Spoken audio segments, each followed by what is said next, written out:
അസ്സലാമു അലൈക്കും വറഹ്മത്തുള്ളാഹി വബറകാതുഹു. നമുക്ക് വന്ന സിഹിർ തിരിച്ചു പോകുന്നത് സിഹിർ ആകുമോ? നമുക്ക് വന്ന സിഹിർ തിരിച്ചു പോകുന്നത് സിഹിർ ആകുമോ? എന്താണ് സിഹിർ? എന്താണ് തിരിച്ചു പോകൽ? ഇത് രണ്ടിനും ഒരു വിധിയാണോ?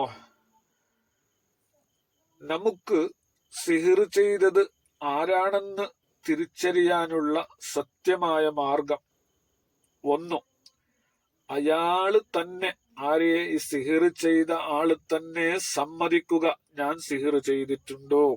അല്ലെങ്കിൽ അയാള് ചെയ്തിട്ടുള്ളത് നേരിട്ട് കാണുക, നാം നേരിട്ട് കാണുക. അതല്ലെങ്കിൽ വേറാള് കണ്ടത് പറയുക. ഒരു ജിന്നിന്റെ സഹായമില്ലാതെ സിഹിർ ചെയ്യാൻ ഒരാൾക്കും കഴിയില്ല. ഒരു ജിന്നിന്റെ സഹായമില്ലാതെ സിഹിർ ചെയ്യാൻ ഒരാൾക്കും അത് കഴിയില്ല. ആ ജിന്ന് ഒന്നെങ്കിൽ സിഹിറിലൂടെ ഉണ്ടായിരിക്കും, അല്ലെങ്കിൽ ആ സാഹിർ സേവിക്കുന്ന ജിന്നായിരിക്കും, അയാള് പൂജിക്കുന്ന ഒരു ജിന്നായിരിക്കും. ഒരാൾ മറ്റൊരാൾക്ക് സിഹിർ ചെയ്യുമ്പോൾ സിഹിർ ബാധിച്ച വ്യക്തിയെ രോഗിയാക്കുന്നതും അയാളുടെ കുടുംബം തകർക്കുന്നതും ആ ജിന്ന് വന്നാൽ അത് സംഭവിക്കും. സിഹിർ ചെയ്ത് അയച്ച ആ ജിന്ന് വന്നാൽ അവരുടെ ചിലപ്പോൾ രോഗിയാകും, അല്ലെങ്കിൽ കുടുംബം തകരും. അത് സബഉൽ മൂബിഖാത്തിൽ പെട്ടതാണ്, വന്തോഷമാണ്. സിഹിർ ബാധിച്ച വ്യക്തി മറ്റൊരു ജിന്നിനെ സിഹിർ ചെയ്ത ആളിലേക്ക് പറഞ്ഞേക്കുക. സിഹിർ ബാധിച്ച വ്യക്തി അയാൾ എന്ത് ചെയ്യുന്നു? മറ്റൊരു ജിന്നിനെ സിഹിർ ചെയ്ത ആളിലേക്ക് പറഞ്ഞേക്കുക. ഇതും സിഹിർ തന്നെയാണ്.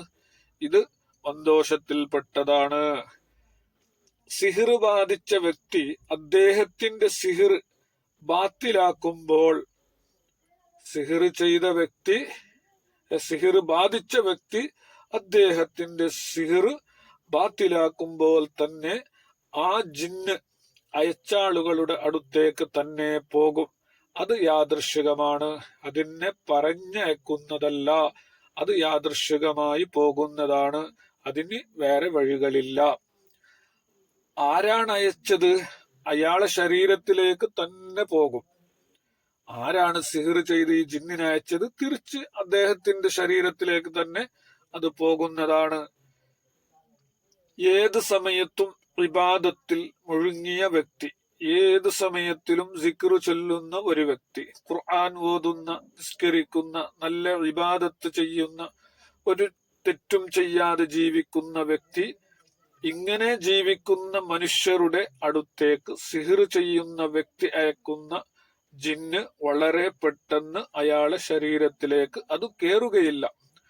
മാത്രമല്ല, സിഹിർ ചെയ്യുന്ന ആളുകളെ ആ വ്യക്തിക്ക് ഏതെങ്കിലും വിധത്തിൽ അറിയാൻ സാധിക്കും. അപ്പോൾ ഏതെങ്കിലും സിക്ർ ചൊല്ലിയാൽ മതി, വിശുദ്ധ ഖുർആൻ ഓതിയാൽ മതി, വന്ന സിഹിർ അങ്ങോട്ട് തിരിച്ചു പോകും. ഇതിന് ആ നല്ല മനുഷ്യൻ ഉത്തരവാദിയല്ല. അതുപോലെ കഹവലിന്റെ ആയത്ത്, ഇസ്രാ സൂറത്തും പതിവായി ഓതുന്നവർക്ക് അവരുടെ ശരീരത്തിലേക്ക് സിഹിറിലൂടെ വന്ന ജിന്ന് പ്രവേശിക്കുകയില്ല. നേരെ തിരിച്ചു പോകുന്നത് സിഹിർ ചെയ്ത വ്യക്തിയുടെ ശരീരത്തിലേക്ക് തന്നെയായിരിക്കും. വീണ്ടും ഈ വ്യക്തിക്ക് സിഹിർ ചെയ്താൽ കൂടുതൽ സിഹിർ ചെയ്തുകൊണ്ടേ ഇരിക്കുമ്പോൾ സിഹിർ ചെയ്ത ആൾ തന്നെ തകർന്ന് അടിയും. ഇയാളോട് വന്ന് മാപ്പ് പറയുക തന്നെ ചെയ്യും. ചുരുക്കി പറഞ്ഞാൽ, സിഹിറിലൂടെ ഒരു ജിന്നിനെ അങ്ങോട്ട് അയക്കലും സിഹിറിലൂടെ ഇങ്ങോട്ട് വന്ന ജിന്നിനെ തന്നെ അങ്ങോട്ട് തിരിച്ച് അയക്കലും രണ്ടും രണ്ടാണ്. പേര് എഴുതുമ്പോൾ ഉറപ്പില്ലാതെ, ധൈര്യം ഇല്ലാതെ എഴുതരുത്. നമുക്ക് ഉറപ്പ് വേണം, ഇയാള് തന്നെ നമുക്ക് സിഹിർ ചെയ്തത്, എന്നാൽ മാത്രമേ അദ്ദേഹത്തിന്റെ പേര് എഴുതാൻ പറ്റുകയുള്ളൂ. സംശയത്തിന്റെ പേരിൽ പേര് എഴുതരുത്. പരമാവധി പേര് എഴുതി ചെയ്യാതിരിക്കലാണ് നല്ലത്. വല്ലാതെ ബുദ്ധിമുട്ടുമ്പോൾ പിന്നെ നിർവാഹമില്ല.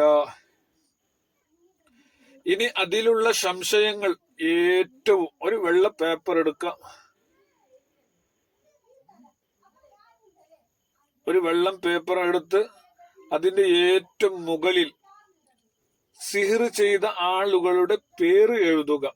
സിഹിർ ആരാണ് ചെയ്തത് അറിയാൻ സാധിച്ചെങ്കിൽ മാത്രമേ അദ്ദേഹത്തിന്റെ പേര് എഴുതുക. അതൊരു ബ്രാക്കറ്റിലാണ് എഴുതേണ്ടത്. അതിന്റെ താഴെ മുമ്പ് പറഞ്ഞ ആയത്ത് എഴുതുക. ഏത് കാവലിന്റെ ആയത്ത് എഴുതുക. ഒറ്റ ഹർഫിലാണ് എഴുതേണ്ടത്. എഴുതലാണ് നല്ലത്. അതിന് താഴെ സൂറത്ത് സൽസല, അത് സൂറത്ത് സൽസല എന്ന് എഴുതിയാൽ പോരാ, സൂറത്ത് സൽസല മുഴുവനും എഴുതുക. ഒറ്റ അക്ഷരത്തിലാണ് എഴുതുക. അതിന് താഴെ സൂറത്തുൽ ഫീൽ ഒറ്റ അക്ഷരത്തിൽ മുഴുവനും എഴുതുക. ഇനി ആ പേപ്പറിന്റെ ഏറ്റവും താഴെ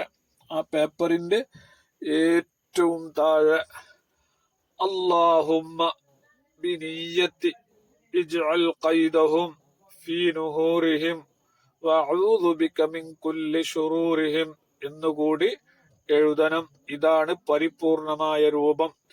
ഇങ്ങനെ ചെയ്താലാണ് നാം ഉദ്ദേശിക്കുന്ന ഫലം ലഭിക്കും. വ്യക്തമായി ഉറപ്പില്ലാതെ ആളുകളുടെ പേര് എഴുതരുത്. ഒന്നും കൂടി ഓർമ്മിക്കുന്നു, ഇതുപോലെ ബ്രാക്കറ്റിലാണ് എഴുതേണ്ടത്. സൂക്ഷിക്കുക, ഉറപ്പില്ലാതെ ഒരിക്കലും ആരുടെ പേര് എഴുതി ചെയ്യരുത്. അത് നമുക്ക് അറിയാൻ സാധിച്ചെങ്കിൽ മാത്രമേ എഴുതാൻ പറ്റുള്ളൂ, അല്ലെങ്കിൽ തെറ്റുകാരിൽ പെടും. അതുകൊണ്ട് സൂക്ഷിക്കുക. സൂക്ഷിച്ച് മാത്രമേ ഈ കാര്യങ്ങൾ, ഈ രൂപങ്ങൾ ചെയ്യുക. വളരെ ശ്രദ്ധിച്ചായിരിക്കണം ഇത് ചെയ്യേണ്ടത്. നമുക്ക് ചെയ്ത ആളുകൾ അറിഞ്ഞാൽ മാത്രമേ ഈ ഒരു പേര് എഴുതി ചെയ്യാം. അല്ലെങ്കിൽ പേര് എഴുതാതെ തന്നെ ചെയ്യലാണ് നല്ലത്. അസ്സലാമു അലൈക്കും വറഹ്മത്തുള്ളാഹി വബറകാതുഹു.